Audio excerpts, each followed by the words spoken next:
ஈஸெல்லாம் பிடிச்சி வறுத்து சாப்பிட்ருக்கீங்களா அல்லது வாங்கி சாப்பிட்ருக்கீங்களா?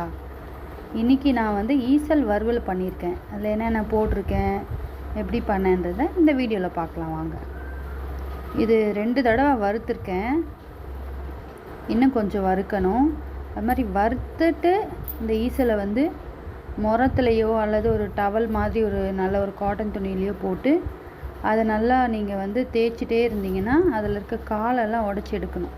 பிறகு அரிசி, உளுத்தம்பருப்பு, கடலம்பருப்பெல்லாம் வறுத்து அதில் உப்பு தண்ணி தெளித்து பிறகு மிளகாத்தூள் போட்டு எல்லாத்தையும் ஒன்றா கலந்து சாப்பிடலாம். இதில் நிறைய சத்து இருக்குதுன்னு சொல்கிறாங்க. சாப்பிடுங்க, உடம்புக்கு ரொம்ப நல்லது.